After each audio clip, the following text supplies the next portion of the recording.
I just remember even as a child, I have this memory of being there playing with my little Barbie dolls and just thinking there is some place in the world that sparkles. And I'm supposed to be in that place in the world. And I didn't know where it was. I didn't have any concept of it. I think this is a memory of me being like 4 or 5, right? But I just remember thinking like, there's some place in this world that sparkles and like that's where I'm supposed to be. Welcome to Flourish in the Foreign, the award-winning podcast that celebrates, elevates, and affirms the voices and stories of Black women living and thriving abroad, while exploring living abroad as a pathway to wellness. I'm your host, Christine Job, a Black American with Trinidadian roots, business strategist and writer from Atlanta, based in Valencia, Spain.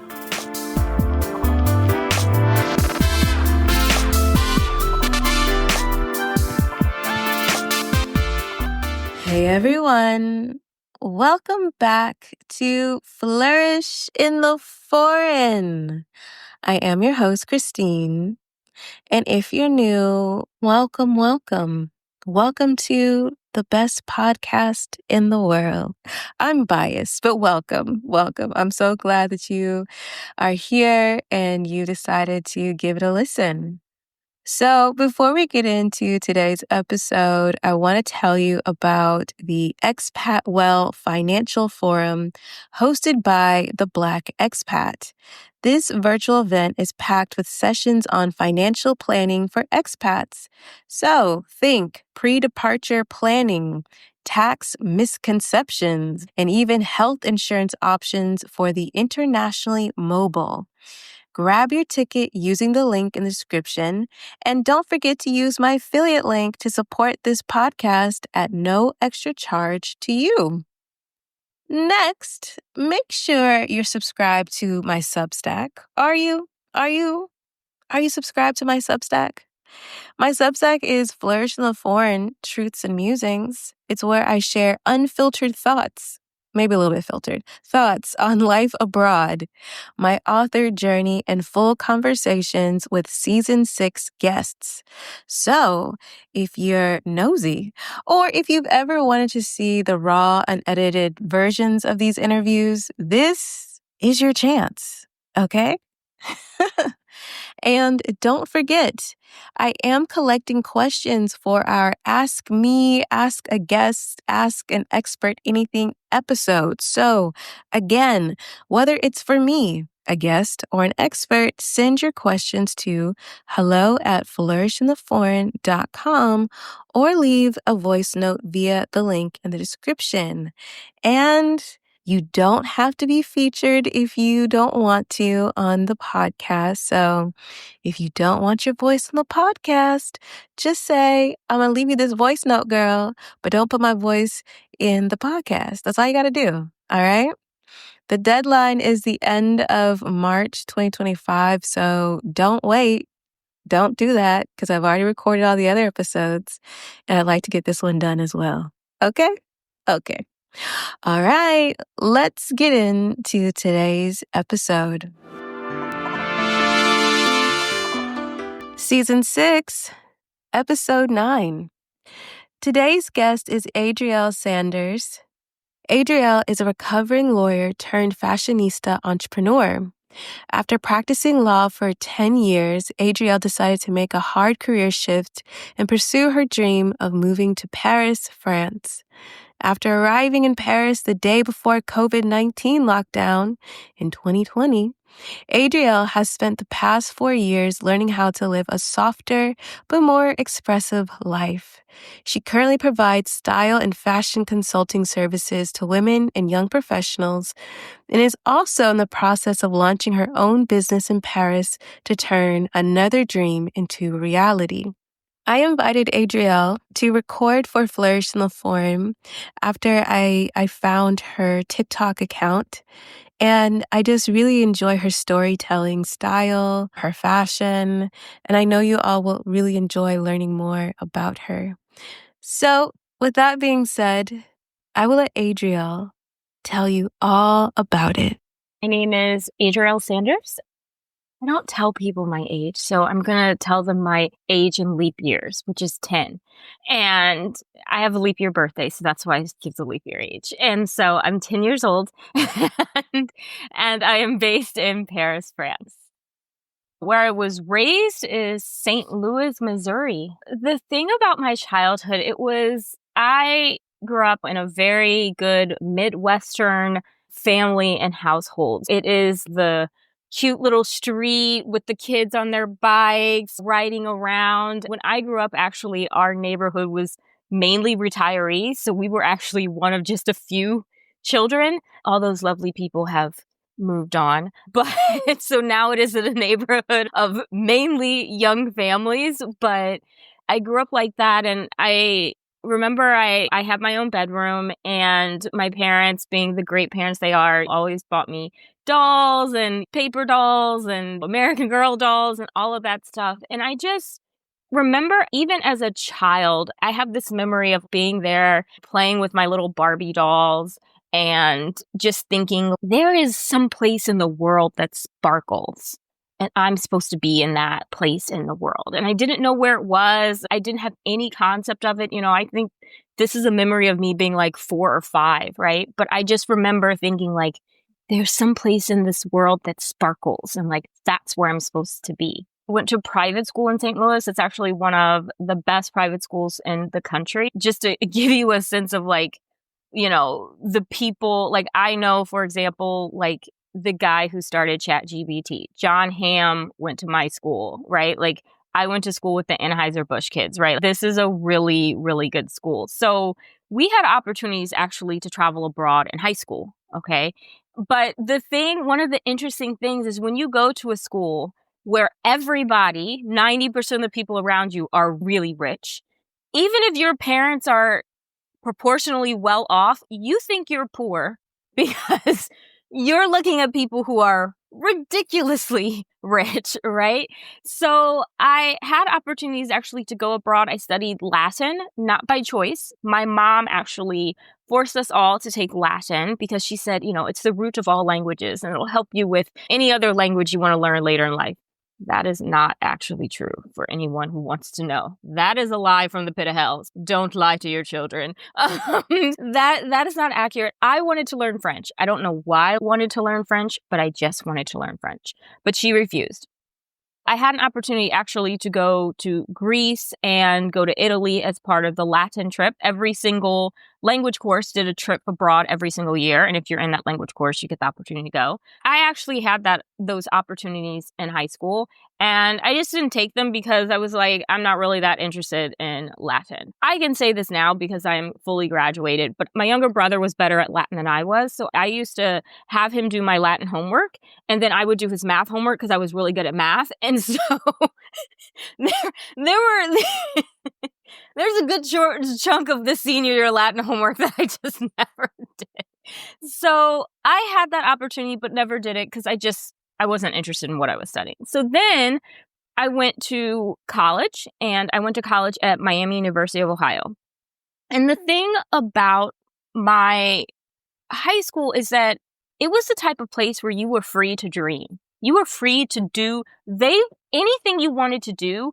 If they didn't have it, they would create it for you. So if you were like really into, for example, fashion, they would have created a course for you to be able to like start designing your clothes in like the home ec room. Like they would have done that. So we had the ability to dream and do all those things. The problem is, and not the problem, but I think very much my mom's way of thinking. My mom isn't a helicopter parent. She's a blade in the grass parent. So she was 100% in there, and she is still 100% in there. It was very much like I ended up going to college thinking I wanted to be a doctor. And I'll never forget doing orientation and coming out of orientation and them telling me all this stuff I had to do to be a doctor. And I remember I looked at my dad and said, I don't think I want to be a doctor that much anymore. And he said, well, Adriel, it's okay. You can do whatever you want to do. And I'm taking the freshman year courses, and I'm taking art history, and I'm loving it. I'm really enjoying it. And so I'm like, I want to major in art history. And when I tell you, my mother hit the roof in levels of freak out. She just panicked. She's, that's not a career, blah, blah, blah, blah, blah. Not helicopter mom, blade in the grass. I'm weeding your life, mom. So she really very strongly pushed me into majoring in journalism. And that was her. That was all her. I had always I'd done photography in high school. I wanted to do more photography in college. None of those things are careers, right? All of the things that I've always been interested in, I was always pushed out of those things because I was told they weren't careers. So again, the opportunity of going to Paris, that doesn't really exist if you're majoring in journalism and political science, right? I went to Washington, D.C. That's what my majors got me. I think that if I had been allowed to, over the course, frankly, of that kind of upbringing, to really pursue more of the things that actually interested in me, I 100% would have probably been abroad sooner. My older brother, actually, he went on after he quit Latin when he finally could, and he switched into Spanish, and he went on his Spanish trip, and that changed the course and trajectory of his life. He found himself. He became fluent in Spanish. He went on the trip, the worst kid in the class, came back, and they were like, beginner Spanish is too easy for you. They immediately had to put him in a more advanced Spanish class. Eventually, he tested out of those. They had to create Spanish classes for him because he just found his calling, and then ultimately left the US, moved to Europe, and he's been gone since then. I think that I probably would have been on a more similar trajectory if I had been allowed to pursue my creativity and whatnot a bit more. But it was stifled by my mom in many ways because she never has viewed anything like that as being a career. I asked Adriel what happened after undergrad. I remember kind of, you're getting closer to graduation. I don't know what I want to do. I've been doing these majors. I was double major in journalism and political science. Didn't care about really either one. But my mom, she kept pushing me. She was like, I think you'd make a really great lawyer. I think you should be a lawyer. In retrospect, now as an adult, my mom wants to be a lawyer. My mom was an entrepreneur. My mom has had her own business like for many years as I was growing up. So that's what she was. And I think for her, she held lawyers in a certain esteem, and maybe she really sees like that value in the legal industry and whatnot. To me, being a lawyer didn't sound particularly interesting, but it was something she was constantly pushing and constantly pushing. And so then, as I mentioned, I went to Washington, D.C. And when I went to Washington, D.C., the thing about it is that it actually put me on the trajectory to graduate from college early. And because of the credits I was going to get from that summer interning. And the thing is, every single person I was in that course with was talking about how they want to come back to Washington, D.C. and they want to be in politics or they want to go to law school. And so I'm looking around at all these cool people and I'm like, these people are cool and they're smart and they all want to be a lawyer. So, okay, I'll apply to law school, right? Because I'm like, what does it matter? I'm going to apply to law school. So I take the LSAT. I apply to law school. I get into University of Michigan Law School, which is one of the top law schools in the country. So I'm kind of like, okay, cool. I'm going to be a lawyer, right? So now I'm on this path of like, I'm going to be a lawyer. And I'm not really thinking anything about it, right? Because I've graduated from college early. I'm like, let me get a job until I go to college. So I go work at Banana Republic and I'm like, just doing my life. And so I'll never forget month 2 of law school. I was like, oh, I don't want to be a lawyer. This is boring. This is miserable. This isn't interesting. And the thing is I was like, I don't want to do this. So I need to go to business school at the same time as I go to law school because you can do that. One of the easiest things is once you're in a school, a university, they pretty well easily much give you a second degree, right? So I remember telling this to somebody who was actually in the joint JD MBA program. And I had, interestingly enough, taken the GMAT earlier before I started law school. I don't know why. I just took it, right? And I was telling her about this and she was like, what's your score? And I told her and she's like, that score isn't really hard. Now, I want to note, I've never been good at standardized testing. I am not the person. I want to sit there and I want to reason. I want to debate it. I want to logically explain it. I want to type a whole book on the topic. That doesn't work for standardized testing. So she's, oh, that score, it's not that good. And law school, the first year is always really hard. Just give it a chance, give it whatever. And I was like, I don't know about that. In retrospect, I shouldn't have listened to her. I should have applied, because what I know now is that a lot of people who apply to Harvard Law who do not get in, what they do is they then enroll in the Harvard School of Public Policy, because it's easier to get into the Harvard School of Public Policy. And then once you're in that, Harvard's giving you a degree anyway, so they'll give you a Harvard Law degree. So then you go and you apply for your Harvard Law degree, and that's a lot of times how they get into Harvard Law School. All universities basically work the same. Once they're giving you one degree, they're like, you're in. We'll give you a second one. In retrospect, if I had known that, I should have just applied, because I would have been accepted and I would have then been in MBA school at Michigan. So I would have had that path. But I didn't. I listened to all these people. Oh, the first year is really hard. The first year is this, blah, blah, blah, blah, blah. Go through the first semester, do that. Still hating this. Go through this is like, it's no better, right? Go through second semester. And now everyone's like, you got to get a job for the summer. I'm like, I don't want to do this. This sucks.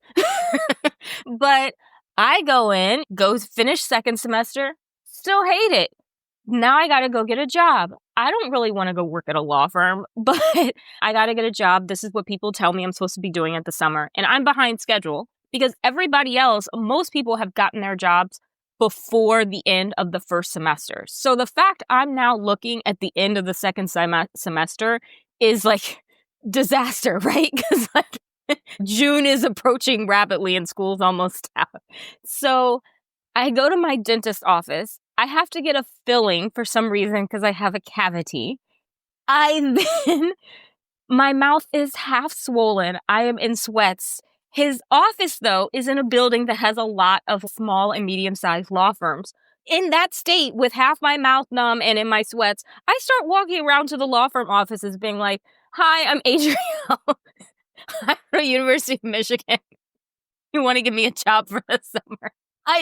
Some guy goes, you know what? I really like your moxie. I was like, yeah. He goes, I'll give you a job. Come back in here tomorrow. And I was like, sounds cool. So I got that gig. And then somebody else connected me with someone who got me also a nonprofit gig. So I'm also working at the St. Louis office of this nonprofit, who the boss ended up cheating me out of $100 reimbursement for paper and printer ink, which is so whack. That should have given me a sign that this was not the profession to be in. I do that all summer, right? At the end of it, I'm like, gosh, I really hate practicing law. How do I get out of this? I'm frantically trying to find ways to get out of it. Maybe I can line myself up a job in a senator's office or a congressperson's office, right? Go back to DC. I'm trying to figure all of these things out. And of course, we have second year of law school, summer at a law firm. Hate it. When I say, and it's a big law firm, right? I actually got the opportunity because one of the people in the law firm office that I worked with that summer, his wife was a partner at this law firm. It's the biggest law firm in St. Louis. And so I sent her my resume and I got a job that way through this law firm. And I'm at this law firm, and I'll never forget my last day of the summer. I am not kidding you, running between my office and the shredder because I am so happy I do not have to come back the next day. And this partner comes by and she goes, oh, thank goodness you're still here. You know, I wanted to make sure I said goodbye. And she goes, you look a little happy. And I was like, oh, she goes, look a little less happy to be leaving. And I said, okay. Because I was really happy I didn't have to come back the next day. So law firm sends you, of course, they call you, they make you an offer. Protocol is you accept on the spot, right? I don't accept on the spot because I'm thinking I can't go back in that place. And they send you an written offer letter. You know, you're supposed to respond back in writing. And remember I'm looking at this offer letter, and I'm sitting by Michigan Law School, and unlike most law schools, has actually dorms for us, so you can stay in the dorms. It's a whole quad. The whole thing looks like Harry Potter. It's actually quite cool. I always stayed in the dorms because it's cold, so why walk even further to class when it's negative 10 degrees outside? So I'm in my law school dorm, and I'm looking at this paper. And I'm like, gosh, I don't want to sign it. And I've been sending out my resume and applying to all of these jobs in DC. And then the stock market crashes because we have the housing crisis. And I'm like, okay, I got a job offer, and this whole thing out here in this world isn't looking stable, so I got to accept it. So I accept the job offer. They're not pleased because I've taken 2 weeks to accept it, right? Like, I've taken a really long time. That's never a good thing for law firm world. You have to accept immediately. I do that. Whole world is going crazy. I graduate from law school. Our law firm does what every law firm does at the time, which is defer people. And so it defers everybody's start date, pushes it all back a year. Normally, the way it works, you graduate law school in May, you take the bar in July. Assuming you pass by September, you generally don't get you start actually at your law firm in September. You generally don't get your bar results until 2 or 3 weeks after you started. Generally, there's a big celebration because you passed, and all of that stuff happens, okay? Because the financial market and the crisis, everybody's start dates, generally everyone who was supposed to start in September, their start dates were pushed back to September of the next year, okay? Some law firms didn't even do that. Some law firms just pulled people's offers, which you can't do anything about. And as a law student, you're kind of screwed because you're getting a law firm job is truly something that you start doing like 2 years in advance. So I'm giving you this important backstory so you guys can have the full context. So all of this stuff is happening. The world's exploding around me. I passed the bar, all of that. I now have a year essentially to kick it. And I'm frantically applying to jobs so I don't have to go to this law firm. And I'm enjoying my life, not working. I'm starting legal clinics. I'm just being like my normal, random little hippie self. And I remember when they called me, I was in New York on a trip with my aunt and my cousin, and they said, we want you to start in 2 weeks. So they wanted me to start early. And I remember I started crying because I knew in that moment my life was over. So I was in New York, as I said. I dragged my family to the Christian Louboutin store because I was like, if I got to do this, at least I'm going to have a pair of very expensive shoes on while I do it. I did that, but then learned that because I was Black, you can't wear the very expensive shoes at work. So then basically my soul died. And I cried every single day. There's nothing I dislike more in the world than working at a law firm. It was miserable. I was depressed. I was sad. I was living at home with my parents to save money. My parents thought I had a secret boyfriend that I hadn't told them about because I was working all the time. And one of the things my mom loved to say to me was, my lawyers never work like this. I don't understand why you have to work like this. I don't think that this is the way lawyers are supposed to work. And I was like looking at her like, you don't know how your lawyers work. You weren't a lawyer. Like, whatever. And so I'm hating this. I then transfer from their St. Louis office to their DC office. And I'm at the DC office, and the whole time I'm working at this law firm, I am constantly always sending out my resume looking for a new job. I literally never have stopped the job search process. And I'm doing that, and I'm living in DC, and then I end up in a car accident, and I suffer a brain injury. And because my head hits the driver's side window. And I remember the way that I learned that I had a brain injury is after the accident, they had me take a week off of work. And because they were like, you have a concussion, I took a week off of work. And that's basically really all you can spare in a law firm, right? And even during that week, people are still emailing me and whatever else. And I'm like, you all, like, I can barely stand up. The whole room moves every time I do anything. I remember coming back from that. I'm still trying to push through. I'm still trying to do everything. And then one night I'm on the bus on my way home from work late at night at like 7 or 8 o'clock at night. And I'm sitting on the bus and I'm thinking about how miserable I am, and then everything goes blank. I don't know where I am.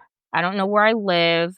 I don't know what I'm supposed to be doing on this bus. It finally came back to me. The bus is supposed to be taking me home. I can't remember where home is. So I'm sitting on the bus just in a panic for like 10 minutes. I was like, do I get off the bus and then just start walking to try to remember where I live and how I get there? Do I stay on this bus and just hope I don't pass it? This is DC. This bus is going to start to go into some random neighborhoods. So I'm panicking, right? And I'm trying to figure out what I do. And then 10 minutes, I'm panicking. And then all of a sudden, it all comes back. I know where I live. I know where I'm going. I know everything. So I just get off the bus because I'm like 2 stops from my house and I'm worried I'll forget again. So I go into my house. I go to my doctor. I'm like, what's going on? He's like, listen, Adriel, you have a brain injury. You are never going to heal as long as you work the way you do. So you can continue on this path and you'll basically never really fully ever get back together. Or you can quit your job and you can get better. It's like, I can't quit my job. Like I have to pay my bills. I live in this apartment building in Washington, D.C. I just moved out of my parents. Like, what are you talking about? He's like, well, these are your life options. So I'm trying to figure out what to do. They put me on FMLA, the doctors, because they're like, we need you to take 3 months off. They have me doing all this therapy. And when I come back from FMLA, I have this interaction with this partner who I was working with. And I don't think I should really talk about it, but needless to say, it was one of those things where I ended up having to write one of those emails. It's like, just as a reminder, I just came back from FMLA and like legally, you can't be firing me for like a year. Like it was essentially like one of those emails of like, let's remind you of exactly how this works. This is a law firm. And so now I'm having friction at work with this partner who I work a lot with. And my office is right next to hers. And literally remember one of my friends from St. Louis had just moved to Washington, D.C. to take a job. And I remember I came and met him one day at Union Station for some reason. And I said, you know what? I think I'm going to quit my job. And he goes, yes, Adriel, you're miserable. You've been miserable for so long. Quit the job. And I was like, yeah, I think I'm going to do that. So I said, but before I quit the job, I want to go abroad because I've never had a chance to go abroad before. And so I want to go on a trip. So I was like, I'm going to go to London. And because, I'm a lawyer and I work like a crazy person, it's like 4 days. I got 4 days that I can go to London. And so I dragged my brothers along. My older brother lives at this point in Switzerland. My younger brother is still in school and he's living in St. Louis. So I dragged them along. And we go to London and I come back from London and I was like, oh my gosh, I have to move to London. I just have to move abroad. This is great. So I start trying to find a way to move to London. And I was like, maybe I should do it with a religious organization because my faith is very important to me. And I'm looking at all of these things and I'm just really trying to figure it out. And none of them are kind of working out. But I was just like, I just got the feeling I was like, oh, I need to move to London. I need to get out of here. Then I go and I'm still at my law firm and I have this review. At law firms, you have reviews once a year. And what I like to call a review is basically the one time in a year where basically insults is masked as constructive criticism. And you just have to sit there and take it. And it comes from a bunch of people. And really, it's truly just a bunch of belittling insults about you and your work and all the problems you have. And it's all supposedly constructive criticism. And you have to take it and receive it and change it, adjust it, whatever. So I had a review. It was truly awful. And part of the criticism was that essentially I was too happy. And I thought to myself, I haven't been happy since the day I started here. How on earth is that your criticism of me? What you're seeing is the little light in my soul that you people haven't managed to be able to kill. And I'm a very happy, goofy, silly, joyful, bubbly person. I've always have been that way. And so this law firm had sucked every last piece of that out of me. I was now bitter. I was angry. I was depressed. I was burned out. I was all of the terrible things, right? I was no longer myself. And in many ways, I am still no longer myself. I don't know if I can fully ever get that person back because she has been so traumatized. And so I remember having that review And after that review, I just walked out of the office. I was just like, I just packed up my stuff for the day and I left. I didn't care what I had to do. And I remember I went to Union Station. I was sitting in Union Station and I was crying, crying, crying, crying. And I called that same friend who had recently moved to Washington, D.C. And he said, Adriel, why'd you stop talking about quitting your job? You were the most happy when you're talking about quitting the job. Quit the job. And he's telling me to quit the job. And there were a number of things that were happening that kind of led me to believe like this is the path God is leading me to. He's leading me to quit this job. So I ended up quitting it. And I was scared when I did it, but I still did it. And then I got peace. And then I was good. So, and then I spent a year and I didn't work and I did therapy and all these things. And I actually got better. Like my brain actually healed. But then, I ran out of money, so I had to go get another job. I got a job working at a public company.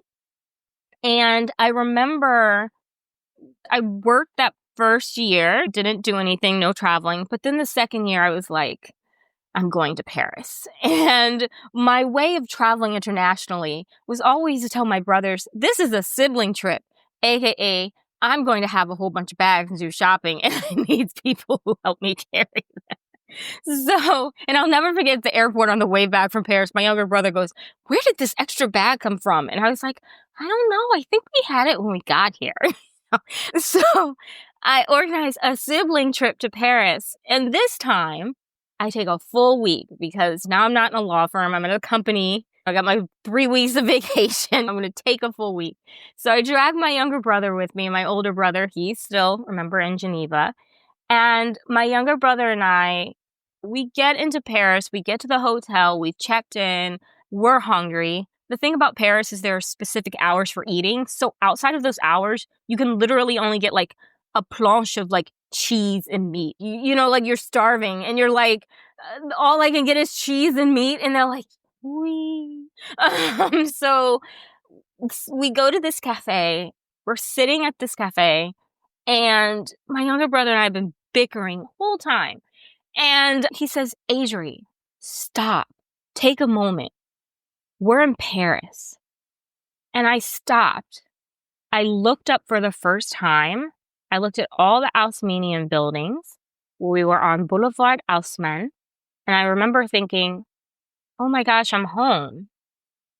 This is where I'm supposed to be. I'm home. And instantly I knew Paris is my home and this is the place I'm supposed to be. This is the place that sparkles. Adriel is sitting in Paris with her brothers. She is recognizing that this city feels like home. She's feeling the sparkle. So I asked her, how long did it take for her to actually take that leap and move to Paris? Funny thing, it wasn't super long. So I think that trip was 2017. And then literally I was in New York with a friend in September of that year. And she was like, do you want to go to a Mariah Carey Christmas concert in Paris this year? And I was like, Mariah Carey, Christmas, Paris. You've said my 3 favorite things. Heck yeah. So then literally went back and was in Paris for that and was like, this is awesome. And then we approached 2018. I again go back in the summer for a week and it's wonderful. End of 2018, I actually pay off all of my law school loans. So from the car accident, remember, way back when, finally got my car accident settlement and used all of that money to just pay off all my law school loans. I was like, done. We got to get rid of these. And I remember being so proud of myself on the day that I did it because I've actually been very aggressive at like paying it down over the course of my working career. But, obviously getting rid of it entirely was huge. So did that. And then 2019, I decided as a present for myself, I was going to go to Wimbledon. And so American Express Platinum offers you, I got an American Express Platinum card because, random story, I had a car, Volkswagen stick shift.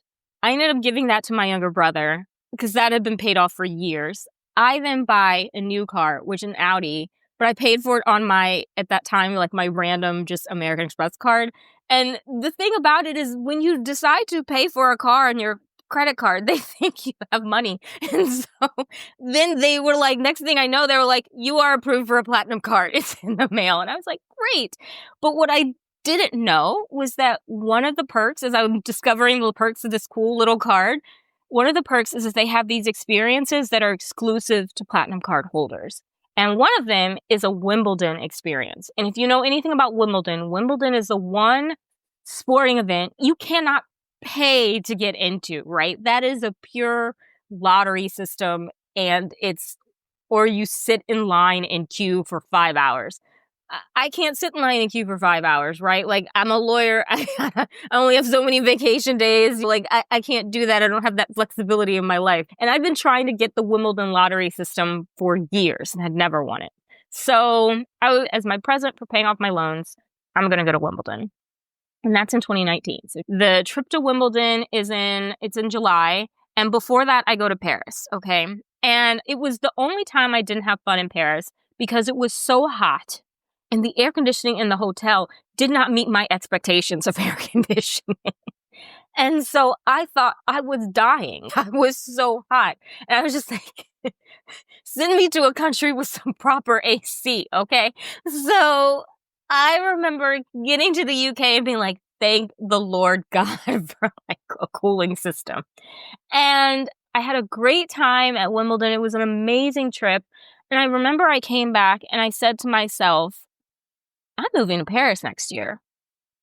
I didn't know how that was possible. In fact, I was so bold and so confident in it. I walked into work after the vacation and said, you all, in the morning executive meeting with the CEO and my boss, the general counsel, and all the other C-suite guys, I was like, you guys. They were like, Adriel, how's your trip to Paris? And how was UK? I was like, it's fabulous. You know what? I'm moving to Paris next year. And they all laughed. All the old guys, like, just to be clear, at the company I was working at, all of the executives were old white men. I was like the unicorn. And they were all super tall. Also, like, everyone's like 6 feet and I'm 5 feet. I'm in this morning executive meeting. It's like, guys, I'm moving to Paris next year. Everyone laughs because their whole thing is, oh, Adriel, you're going to stay here at this company. Like, all of these other people have been here for 25 years. You're going to be here and someday you're going to be general counsel. And I was like, I don't want to be a general counsel. I want to be a CEO and I want to live in Paris. And they're like laughing. Oh, Adriel, you and your honesty. You know? And I just knew it. I was moving to Paris next year. And lo and behold, that job exploded in disaster and ended up leaving. And I'll never forget, one morning, I woke up, I looked around my apartment, and it was like, this is no longer home. I'm moving to Paris right now. And 2 weeks later, I was in Paris before everything closed for COVID. And I will also note, I ended up going to this church service in New York at this church I really liked, maybe 3 months before I moved to Paris. And this woman prayed for me and she said, do you always do the responsible thing? And I just started bursting into tears because in that moment I knew that what I have been saying, which is I'm moving to Paris next year, because I was dealing with all these troubles at my job, so it didn't look like a possibility. I knew in that moment that all of that was, in fact, that was happening. And so when I woke up that morning and was like, this is no longer home, you're moving to Paris, I knew it was God involved in that, and that I tell people God moved me to Paris. I didn't do it because it happened in 2 weeks. Like, I got my visa in 4 days. It was my birthday. Then it was a leap year, so it's February 29th, so it's my birthday.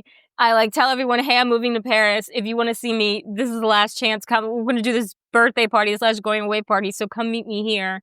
and then got a realtor. My lease was expiring on my apartment building a week later. So it was actually like all very much perfect timing, because then I end up like finding this company that can move all of my stuff out of my apartment in the US and pack it all up and ship it to France in like 2 days. So they like come over and they remove it. Then I'm just like, there's this pandemic thing happening, but I'm like, that COVID thing, that's the flu. Nobody needs to worry about that. And then I meet these neighbors in my apartment building the day the movers are coming, and they're like, why are you moving? I'm like, I'm moving to Paris. They say, that's crazy. And I was like, but I don't have any place to live because my flight is 2 days after I move out of here. And they go, we have an extra apartment in DC. You can go stay there, right? So then I go stay. These people I've met literally that day are like, go stay in that apartment. And then I sell my car the night before my flight leaves to Paris, right? And one of my friends comes and takes my car, and it's like, it's off, right? Everything fell into place in a beyond perfect way in just a 2-week period. It's actually impossible what happened. Hey everyone, I hope you're enjoying this episode of Flourish in the Foreign. And if you are, please consider supporting this labor of love, but labor nonetheless, by buying me a coffee at buymeacoffee.com/flourishforeign. Make sure that you are subscribed to the podcast, and please review the podcast on whatever platform you use to listen to the show. Fun fact, if you listen on Spotify, you can leave me comments that I can actually respond to. Yeah. Make sure you follow the podcast on Threads, Instagram, TikTok, YouTube, and all the other social media platforms that the podcast has. If you want to read more of my personal truths and musings as I explore and navigate the intersection of migration, Blackness, womanhood, and wellness, be sure to subscribe to my Substack, Flourish in the Foreign, Truths and Musings by Christine Job. And for all other Flourish in the Foreign resources about moving, living, and thriving abroad, including guides, courses, and more, be sure to go to flourishintheforeign.com. All right. Thank you so much for listening to this episode of Flourish in the Foreign. Now, back to the episode. I asked Adriel, how was that first year in Paris? The first year was fine because since nobody really knew what was going on, we were all in it together, right? The world at that time moved slower, right? So because the world moved slower, so many things were easy for me. Like, I got my French healthcare card in a week. That is unheard of. People have been waiting. I know people who have been waiting years for their French healthcare card. I know people who the wife got it, the kids got it, but they say they never got the husband's application, right? Like, stuff like that. For me, it was actually really nice because it gave me a chance to acclimate to what was happening around me, because at a super slow pace, because everything else was moving at just this really slow pace. The first year was actually, it was fine. I spent most of that first year in lockdown, right? France, I don't know about Spain, but I know in France we had mini curfews. We were put back in curfew in October, then lockdown again. Then they let us out briefly in November and December to buy things, boost the economy. Then they locked us all back down and put us under curfew by like Christmas. Let us out again, more boosting of the economy in January. Then locked us all back down again by March. And we were in curfews in like March and early Marches, in February as well. That first year, I spent actually most of it in confinement, which is what we called it. For me, it was like, I'm inside my house and this is going to be interesting because I actually really like being at home. I'm a homebody. For me, in many ways, it was okay. I got to explore things while they were empty, right? I got to see the Hall of Mirrors without a single person in it. I got to see the Mona Lisa when there were like 5 people in line to see the Mona Lisa. Like, you could just stand there and just contemplate her expression. I got to experience Paris without any crowds. I miss that time because the city was so empty. You just got to do every single thing that you wanted. And now sometimes when I go to the Louvre, I'm like, where the heck did all these people come from? It's like, what's happening? And what's ironic is because I experienced Paris, during enough trips beforehand where there were tons of people, for me, it was just crazy powerful to actually get the opportunity to experience it without all of those people. So Adriel has found home in Paris, but I wanted to know if she felt as if she belonged in Paris. And if so, what are the things that have contributed to her belonging in this place? I definitely feel a sense of belonging. I think a lot of that has to do with the fact of being so miserable for so long and finally really getting a sense of like peace and direction that I've never had before and feeling like that this is where I'm supposed to be. So I think one, I have a sense of just overarching belonging because I have this very firm sense from my faith that this is where I'm supposed to be in the world. The second sense of belonging is that I don't really know how to fully describe it. People think French people are sophisticated. French people are not sophisticated, even in a little. Even in a little. I would put a French person on par with most of the, I'm trying to find a nice way to say this, most of the folk in the countryside in Missouri. Okay. It's not, French people aren't these super sophisticated people that we are really led to believe. I think that first and foremost, in many ways, like living in France feels very much like living in the Midwest to me. Because there are just so many commonalities with the people in that sense, particularly in the countryside. I also think that there's something about it that I can't fully describe where I always tell people like, these French people are weird, but they're my kind of weird. I love these people. I don't know why that is, but there's very much a quirkiness in the culture. And I've always been a very kind of quirky person. That's one of the things I was very much always known for.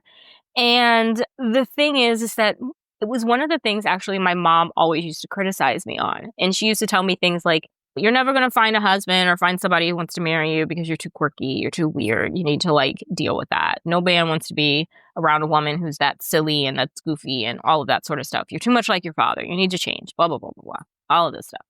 And so it's nice actually to be someplace where I can be my quirky self and not only be my quirky self because everybody else around me is quirky and a little bit crazy too. So there's a kind of a belonging in that sense that my personality is more aligned with a lot of the quirkiness aspect of my personality. The parts of my personality I was constantly told to suppress, those I'm allowed to be free with here. And that's nice. And that's given me a sense of belonging.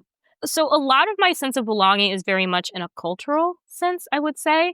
I do have French friends and they have in many ways become family because, you're very far from family.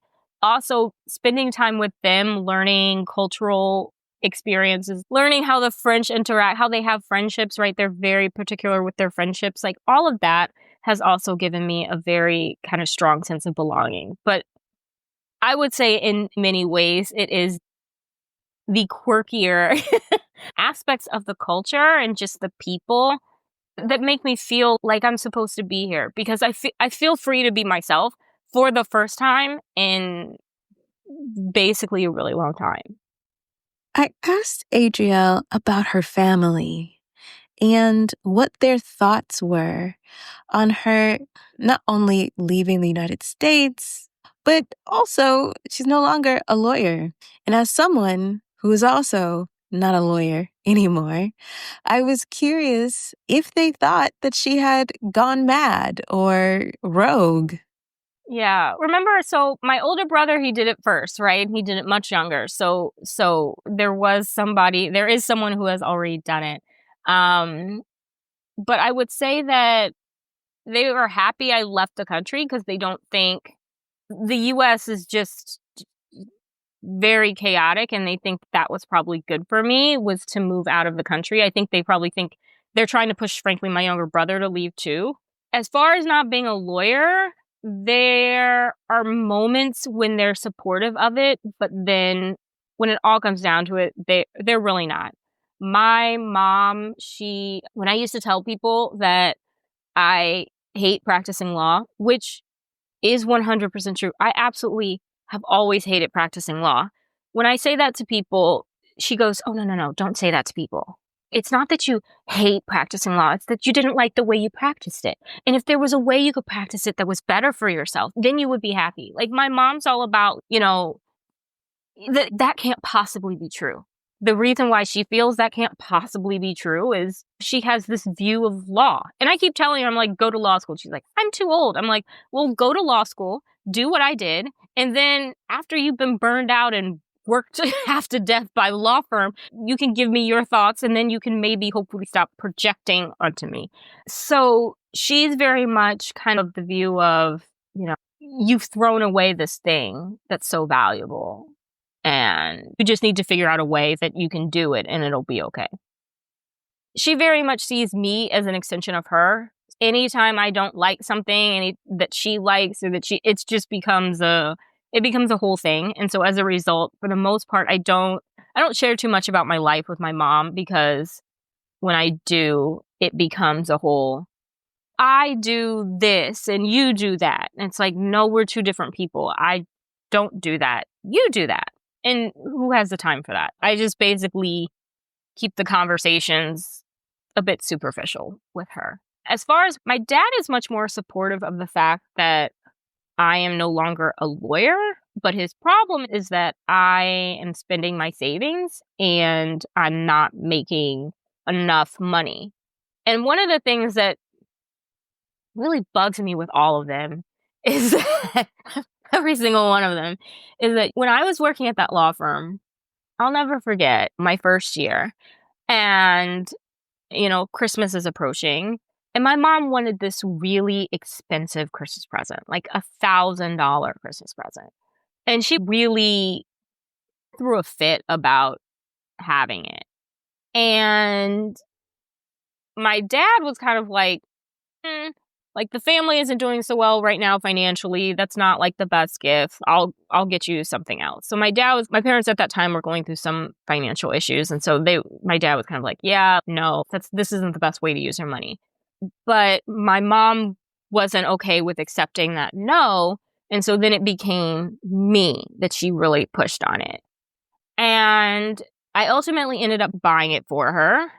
And one of the things that I always remember is that throughout my whole legal tenure, when I'm working like a little person, she always wanted a $500 to $1,000 birthday gift and a Christmas gift.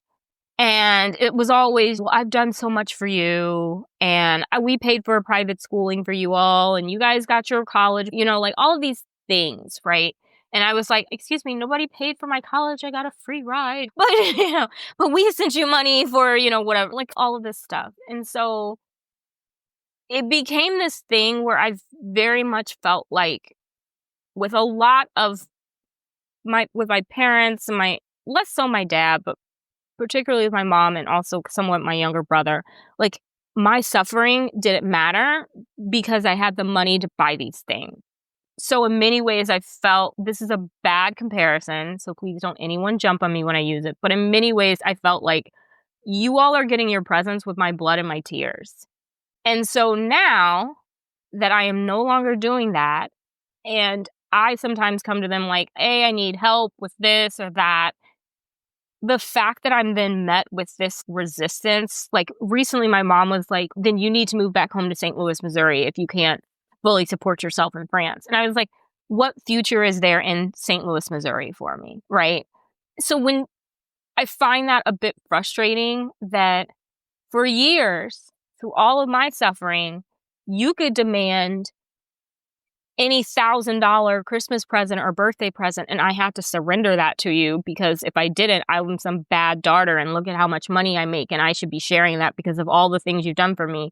And yet now in my life, when I'm trying to really figure it out and rebuild and restart, and I just need a little bit of help and a little cushion and support, I don't get that. And I feel a certain kind of way about it. Most certainly I do. I'm not even going to hide that at this point. And I've told them this, and the responses, oh, well, Adriel, you're so gifted. You're a lawyer. You have this great degree. You really should be using it. You really need to try to figure out a way to use it. There are times when they claim to be supportive when I move. They're like, yes, go do this.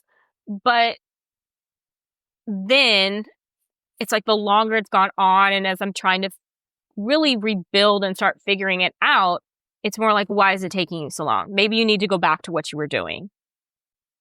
And the thing is, my brothers, I'm sandwiched between two brothers who are basically, I'm the stoic child. I always solve my own problems. I don't come to anybody for help.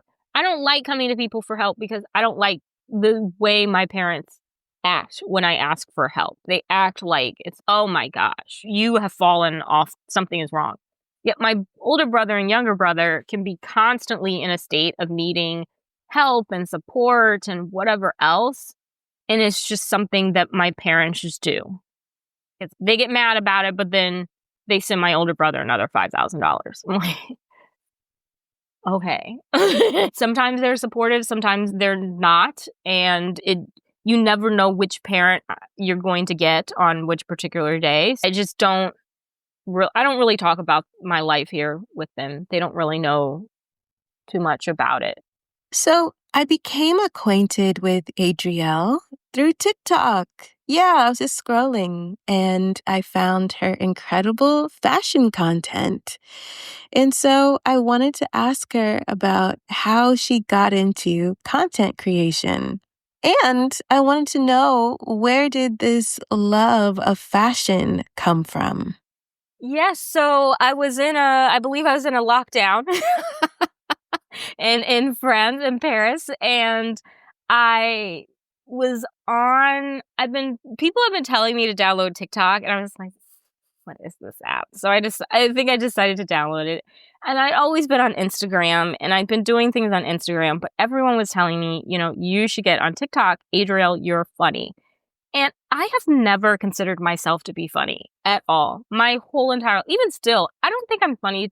I don't understand why people find me funny. I'm funny to me. Okay. To me, I'm making myself laugh, not anyone else. But people kept telling me I was funny. And French people find me incredibly funny. Even when I first got here, when I first got out of lockdown and couldn't really speak French, people would find me so funny. They would just be laughing so much. And I was like, what? Oh my gosh, humor translates across languages. So I was in lockdown, and I had been creating, I think Instagram launched Reels. And I was creating Reels and doing that. But then everyone's telling me I'm funny, so I start doing TikTok. And when I first started doing TikTok, it was mainly humor. And I should have continued with this because it was so funny. I would reenact scenarios that I had in Paris. I've always been a storyteller. I love to tell stories. You just have these moments in Paris where things are just, they're just unreal. The first story I told, I go to La Poste, and I'm for those who don't know, La Poste is the postal service. And I needed to pick up a package and buy a flat rate mailing box to ship some stuff to the US. I think it was Christmas gifts or something. So I go there, and there are two other people in line in front of me, and then there's a third woman, and she is talking to this employee. And there are 3 employees in there, but true classic France, only one person works at a time. Okay. Particularly in La Poste, this is frustrating. So the other 2 employees are doing who knows what. One man is working, and this lady is talking to this man. And it's probably 15, 20 minutes before the closing of this La Poste. And this lady is just one of the things people often say is French people aren't friendly. They don't talk. French people can talk. French people will talk your head off, and they will talk about everything. I don't know what this lady is saying. She's probably telling him about her cat, because that's what happens in France. You start on the topic of whatever you're doing, and then you end up with discussion on like something totally random. I'm waiting in line 20 minutes before closing. This lady takes up 15 minutes of this time, okay? Finally, she leaves. Person number 2 goes up to the line. They're handled in 30 seconds. Person in front of me, handled in 30 seconds. I come up, give him my thing. I need to pick up this package, and I need to buy a box flat rate. He goes, I can give you the package, but no, you cannot buy the box. Why can't I buy the box, sir? He's like, because, madame, we are closing. And I was like, but you're still open, because I'm here with you right now.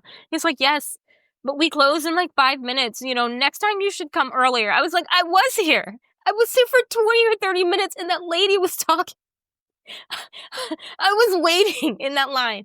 Well, madame, come back tomorrow. I was like, you're really not going to sell me this box? And he's like, no, madame. It's just like, okay. So I left. And so that was my first video, was me doing that. It did really, really well. It was really funny.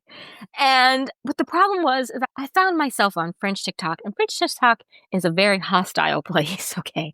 The French do not like being made fun of.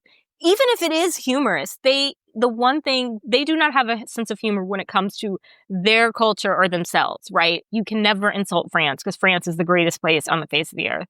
The level of hostility from the French people was very high. All the people who weren't French, like Algerians and those other people, they were like cheering me on in the comments, right? And I was like, this comment section is a hostile and aggressive place.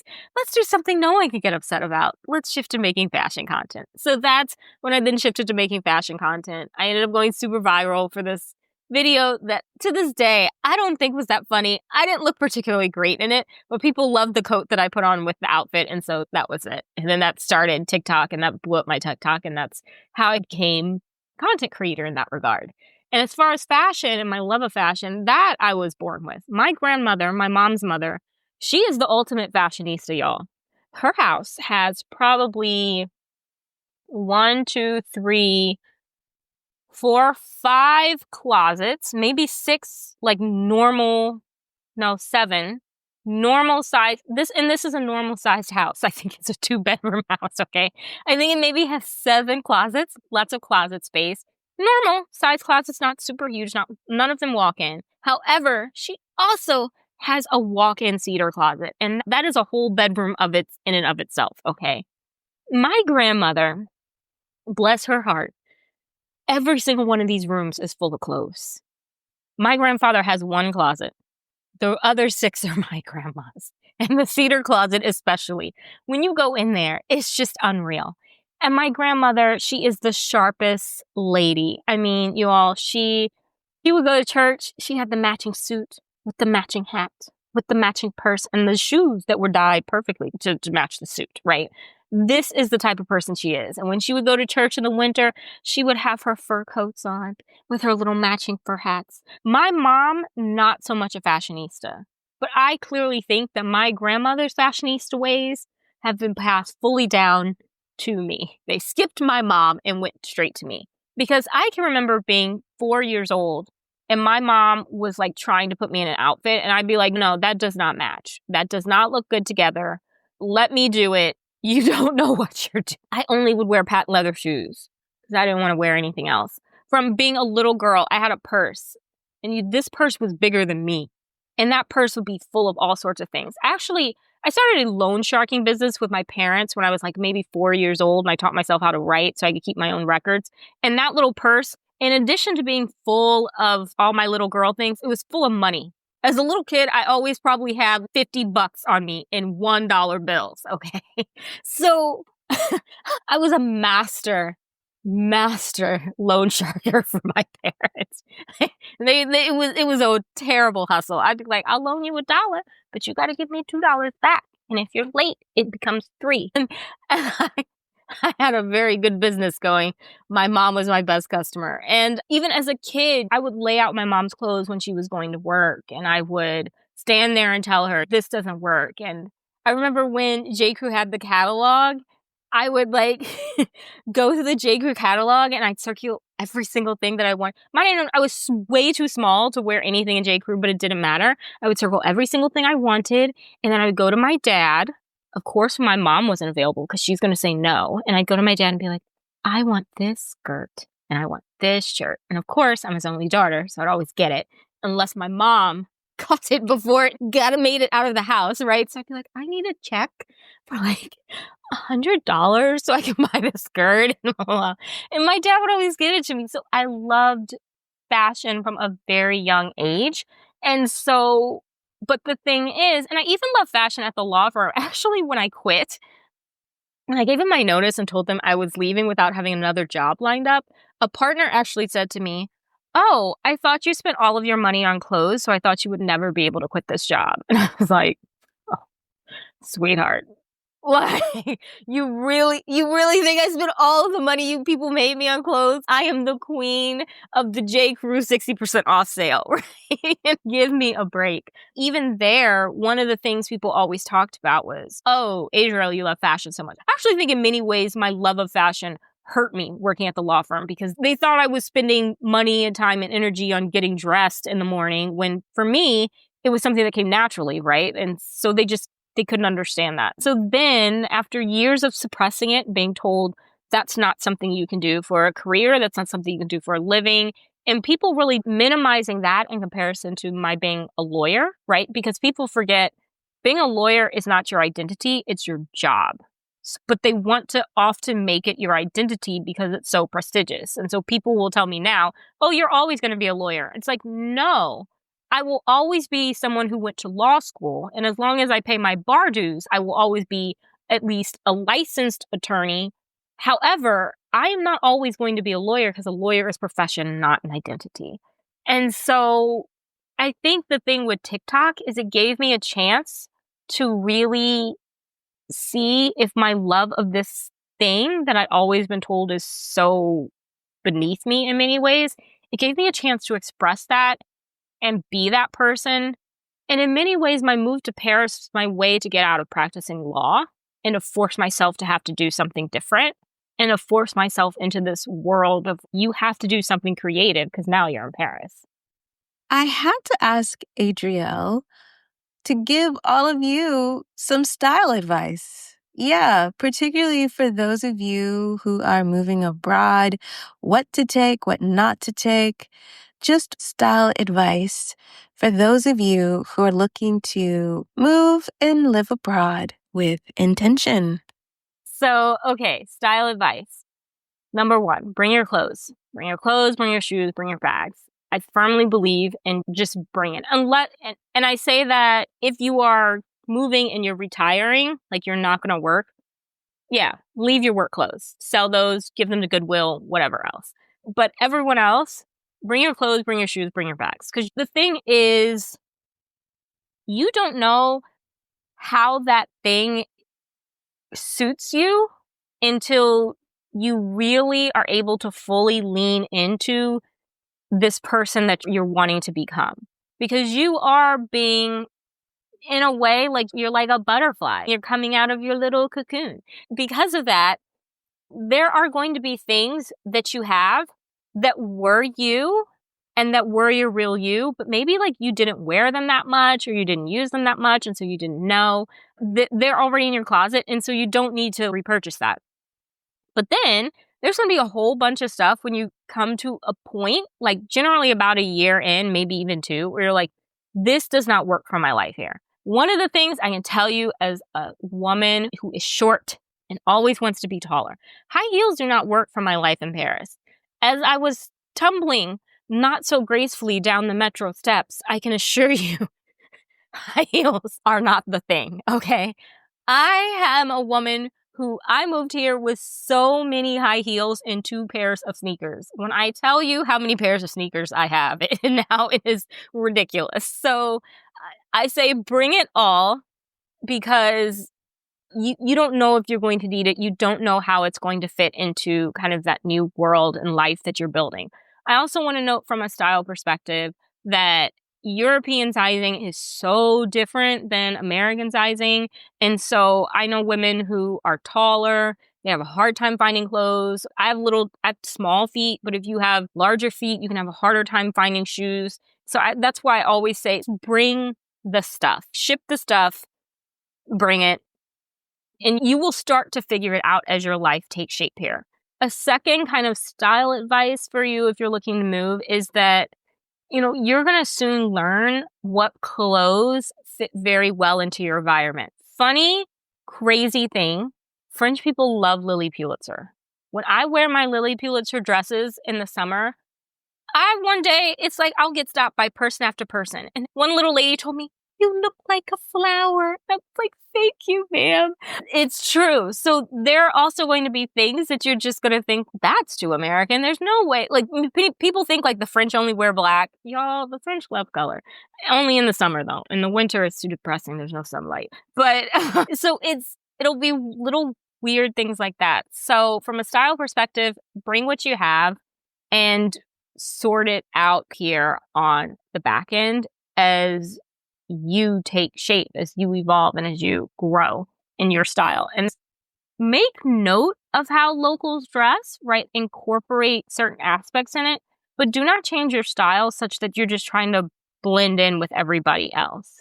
One of the things I think that happens is that people very often will be like, oh, the French only wear all black. And they'll come to France and head to show. Actually, better example, I have a friend who just came to Paris with her friend, and apparently whatever they were reading told them that you shouldn't be wearing sneakers in Paris. And I was like, the city of the dirty white sneaker? Are you kidding me? So these girls, I am not kidding you. When I went to meet them at the cafe, they looked like little Chanel ads. Like they had on cute little tweed blazers, and one had a Chanel pin and one had a Chanel bag. And I told them, I said, you all look like rich American tourists. You look great for robbing. Because she was like, is that why people kept approaching us? I was like, yes, those were pickpockets. They thought y'all had money. Okay. And I think what happens is it can be very easy when you move here. I mean, I did the same thing. And you're like, okay, I want to blend in and look like a local. And so you're like, maybe swing to the opposite end and you're like trying to look super Spanish or Italian or whatever. Move back to more you. Don't swing from one version of not you to another version of not you. Really trying to find where your style is. Take elements of your local environment, but make those elements your own. Don't just copy and cosplay. I asked Adriel what is her personal definition of wellness and how has that concept and her practice of wellness evolved as she's lived in Paris. My concept of wellness is being in a position where you can make decisions about your life and you can find a way to make money doing something that at the bare minimum doesn't make you miserable, but ideally makes you happy. I was in an environment and had too many voices around me telling me to just push through it. But to me, wellness is you have to have options. You have to have choices. You have to be frankly free to get sick. In France, I am free to get sick and not be bankrupt. You need to have that. You need to have choices and options, which unfortunately, generally, you only get those when you have money. That's just the reality of the world that we live in.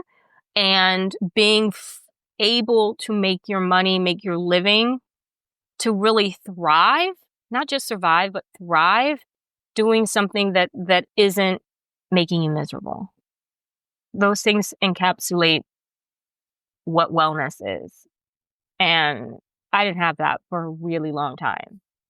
Thank you so much, Adriel, for your style advice. There are definitely pieces of clothing that I am still mourning 8 years on that I should have brought. And also, thank you, Adriel, for just your vulnerability and your transparency. I really appreciate you sharing your story with all of us. If you want to keep up with Adriel, you can online. So you can find me on Instagram, TikTok, and YouTube at Adriel Felice. That's the handle. It's consistent across all channels. And on all of them, I talk about fashion, right? Like it's all fashion. On YouTube, I do some videos every now and then on life in Paris. I call them the Paris Weekly. And I'll just, tell you about, take you on a little adventure with me in Paris, or tell you about something that's been going on in my life. And so that is where you can find me. And then as far as other things I'm doing, I have recently launched a Patreon, and that's where I'm blending the style and the knowledge of corporate America. You can go there for that. I talk about how to ask for a raise, that sort of thing. And it's particularly all targeted towards people of color. Like all of the content that I'm creating on Patreon is very much targeted towards people of color. The thing is, there's a lot of stuff that you just don't know about corporate America until you're sitting in the boardroom. And it's, as somebody who got to sit in the boardroom, I'm like, oh my gosh, if only people knew that this is how this decision is made. So I am doing that as well.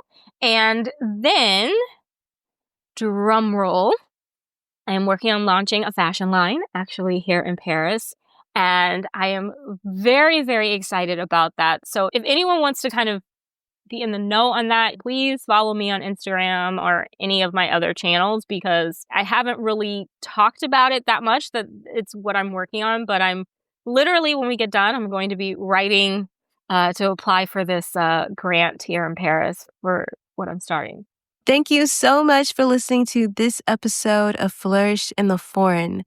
To learn more information about this guest, be sure to check out their show notes page on the website flourishintheforeign.com. If you'd like me to come speak to your group, your organization, your sorority, your company, or any other type of entity, I can. Yes, did you know that? I can. I am available for paid speaking engagements, which includes in-person talks as well as remote talks. Yes, I do travel. I really do. If you're interested in booking me for an in-person or remote paid speaking engagement, you can find my media kit, my speaker page, and all booking information on the website flourishintheforeign.com, also on my personal website, christinejob.com, and in the description of this here episode. If you'd like to delve deep into my personal thoughts about life abroad, be sure to subscribe to my Substack, Flourish in the Foreign, Truths and Musings. If you enjoy this solo indie Black woman podcast, be sure to support this podcast by buying me a coffee at buymeacoffee.com/flourishforeign. You can also support the podcast by subscribing to the podcast, leaving a review of the podcast, and of course, sharing the podcast. For resources like the Move Abroad with Intention guide and course, be sure to check the links in the description of this episode and the website flourishintheforeign.com. To learn more about me, Christine Job, my work as a business strategist, and all my resources about business strategy, building a business, and more, check out the links in the description of this episode and go to christinejob.com. Big thanks to all of you, my lovely listeners who have kept this podcast going strong for 6 seasons. Thank you all so much. I love you and I appreciate you. And thanks to Zachary Higgs for producing the music for this here podcast. Remember, it is not about moving abroad. It's not about being abroad. It's about thriving abroad. It's about flourishing abroad. So go abroad and cultivate a life well lived. See you next time.